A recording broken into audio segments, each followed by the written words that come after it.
Topics in demand and supply. This lecture is exclusive to Econ 10A students, part of our Week 3 lectures on supply.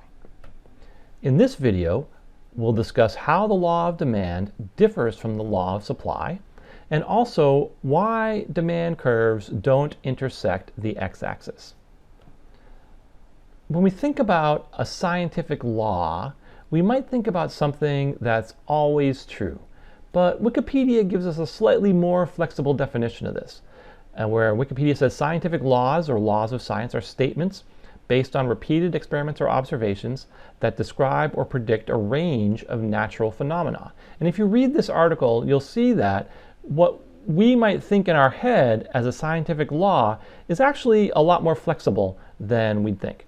Note that in this article, or in this definition, a law does not have to be proven to be true. It only needs to predict outcomes in a regular and predictable way. And whether it's proven or not, it's still a law, and this difference is shown in the laws of demand and supply. The law of demand can be proven, and I'll talk about that in a minute, whereas the law of supply really cannot. So the law of demand is proven often, and in fact, if you go ahead with your economics education and take the next micro theory class, which is Econ 80A, microeconomic theory, you'll have Calculus 1 and you'll be able to actually do this proof for real. But we can sketch the idea here. The idea behind the proof of the law of demand has to do with normal goods. And go back and you can look at that video 2.3, if you'd like to refresh your memory on normal goods. The normal good is a good where if a consumer's income increases, demand for that good also increases. If you think about a good that you spend a large fraction of your income on, and I gave you some examples there, and we assume that's a normal good, I wonder how you would feel if the price of that good that you spend a lot of your money on is cut in half. You might feel a lot of emotions. You might feel happy, you might feel elated, you might feel suspicious, but one of the things you'll feel is richer. Even though you're not accumulating any more income, you feel like you are making more money because this good that you spend a lot of your money on is cheaper. In fact, in some real sense, you don't just feel richer, you are richer because you can buy a larger or different bundle of goods because this good is cheaper. Now, we'll call this the income effect. That's not super important, but you'll discuss that a little bit more when we get to microeconomic theory.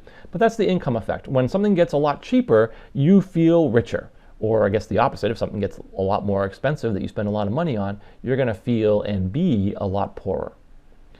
Now that you're richer, your demand for that good would increase because it's a normal good. So if the price of a good goes down, your demand will go up. And this is how we prove the law of demand.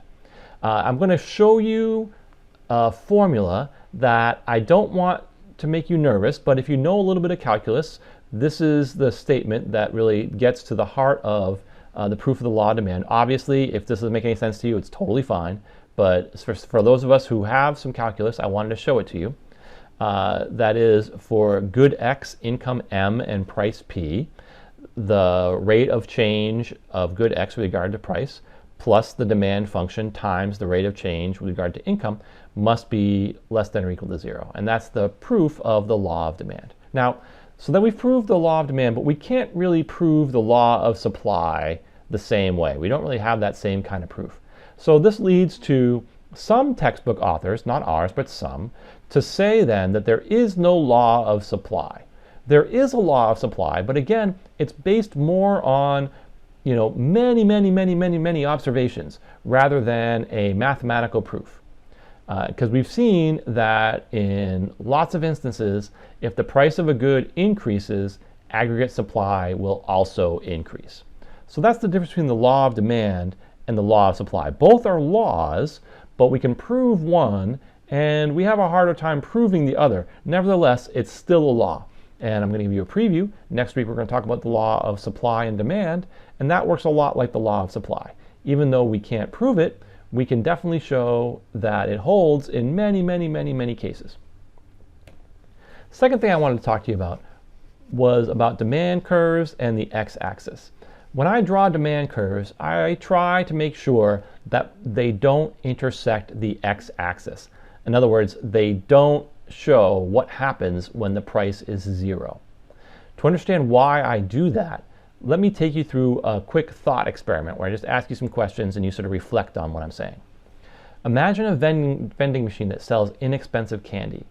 You have a positive demand for candy, and if the vending machine sells the candy for 50 cents or 25 cents or 5 cents, you have an idea of how much you would demand. And it would depend on the price, it would depend on your preferences, it would depend on how much money you have with you, all of these things that we can sort of predict and assume and come up with a demand schedule based on these different prices. Now, imagine that the candy in the vending machine is free. Now the amount you take from the vending machine does not depend on how much money you have in your pocket. It does not really depend all that much on your preferences. It kind of depends on how much you think you can take without violating norms or guidelines or social prohibitions or surveillance cameras or whatever it is.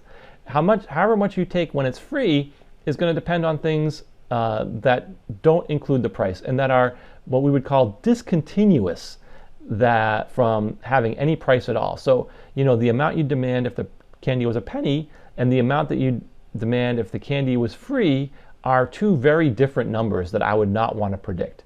And that's why I would not want to try to predict a person's demand or market demand for a thing when it's free. So, and you can see an example here. This demand curve from notebooks does not intersect the x-axis. We don't talk about what happens when the price goes to 0.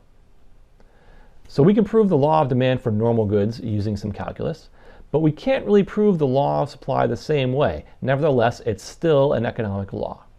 And our other point is that the demand changes in unpredictable ways when a good is free.